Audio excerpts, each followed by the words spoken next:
Good afternoon, everybody. Today is Thursday, the 15th of July, and a fairly busy day here at school. We had planned the first 4 days of the term around remote learning, and of course, with yesterday's announcement, that's ramped up. So now we have another couple of weeks to plan around that. So I've actually got some photos here to show you what is happening here at school today. So you can see that our staff room, I guess, is no longer set up to be a normal staff room. It's become a production centre. So here are the kindergarten bundles, which have been prepared, printed. All the resources are being organised down on the counter here. And we have an enormous amount of supplies have come in. Here's Gail busy working away, keeping us all on track. And we have Mr. Franklin, Mr. Agassiz, they're working on SIM cards and dongles. This is the Year 4 classroom. So we've had to pull all of our computers out of their charging and syncing stations and start to prepare those to go home because a number of those devices are required in households. Up in 3.6 green, you can see we've got the resources ready to go out tomorrow morning. And this is some of the nitty gritty of really what has to happen today. So each device has got to have a sticker on it, cross-referenced against a list, then a set of instructions put into the bag.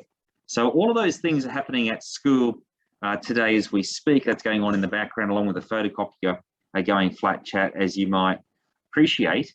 And the other half of our staff who aren't involved in these activities here on site, they're actually at home keeping the learning going throughout our school. So a fairly busy day, and we would expect tomorrow will be a very busy day for us as well, because tomorrow we'll be organising materials to go home. So that will look like a drive-through system, and we did have a drive-through system organised here earlier on in the week for the first lot of pickups, which seemed to work fairly well. So what we had last time is we had tables set up in the top car park near J Block.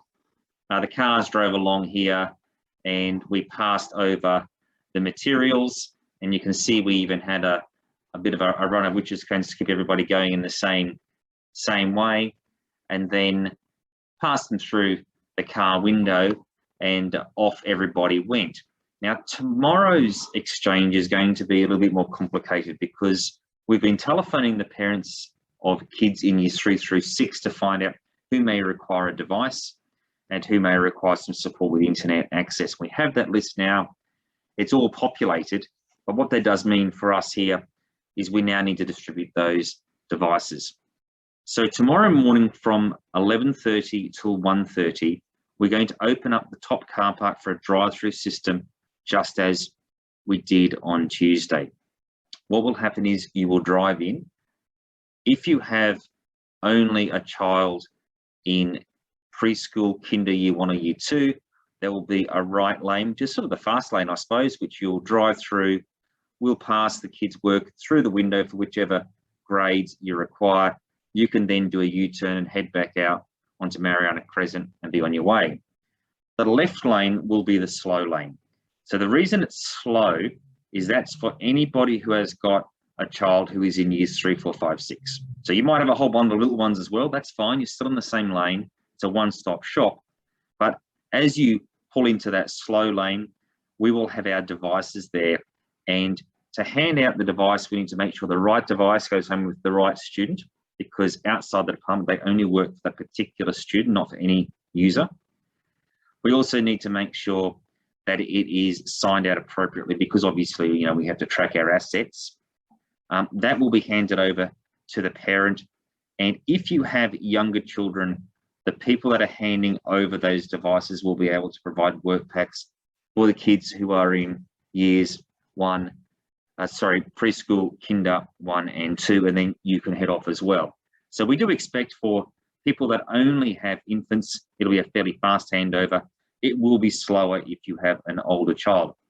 Now we have organised dongles and devices based on the information that we have collected from everybody throughout the week in our phone calls. So if you'd said, yes, I've got Wi-Fi, that's just great, but I do need a laptop, you will be on that appropriate list and the laptop would be there waiting for you. We had a small number of people that didn't have Wi-Fi at home and required dongle support. We have got those organised as well, and they will be in the bag.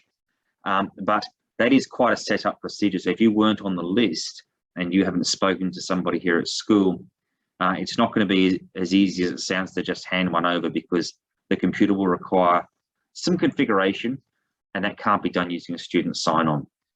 So that's what tomorrow will look like for us. Again, the kids in preschool, kinder 1 and 2 will have a paper-based setup supported by online services, which I'll show you in a moment. And the children in years 3, 4, 5, 6 will move into an online platform, which can be accessed by the instructions that will be in bags that go home. I will also publish the instructions on the website tomorrow, and I'll do another video up tomorrow that explains exactly how you can access those resources. But for everybody that wants to get a bit of a head start, I'll just show you on our website how you can go about accessing our resources. So I had a little video the other day that was a silent video, in fact, but this is how I can talk you through it, and it works the same on your mobile phone. So if you do a Google for Lethbridge Park Public School, the top hit comes up as Lethbridge Park Public School, and you click on there, and it's a little slow.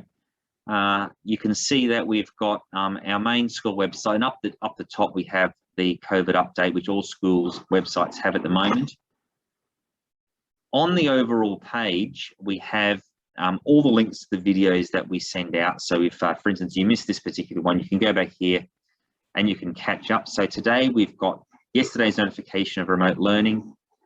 We have the silent video around navigating remote learning, which we're going to just retouch on now. And we have my update from earlier on in the week. So basically, to access the remote learning component of our website, up the top, it says remote learning.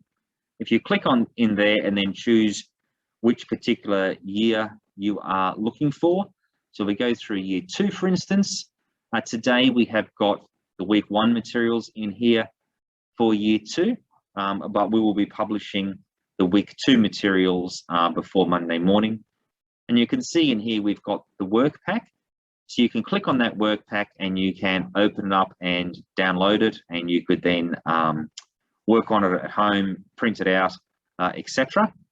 We also have got links to a range of other useful websites that the children are accustomed to using in class.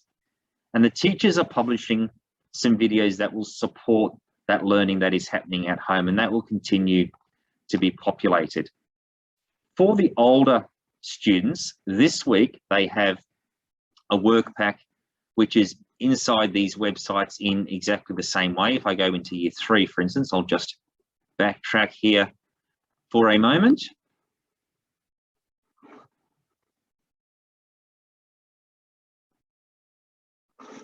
If we were to go into year 3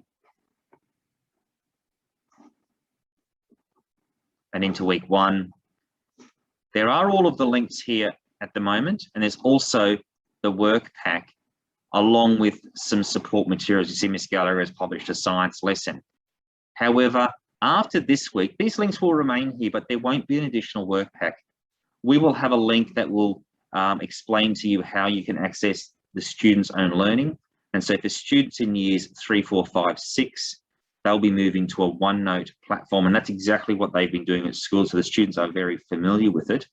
And that means that every day information can in fact be updated within that platform.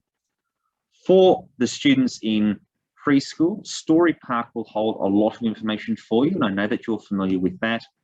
And for the kindergarten, year 1 and year 2, I'd encourage you to log on to Seesaw. The teachers are publishing content in there that will support the home learning. So for instance, it may be that there's some stories that the children are working on through their work packs, and you'll find a video within the Seesaw app of the teacher actually reading the story, and it will provide an opportunity for you to go backwards and forwards, and you can have a bit of a conversation and keep in touch with the teachers. So I guess the big takeaway, everybody, just for tomorrow is please plan on a visit up to school through the Mariana Street car park between 11:30 and 1:30.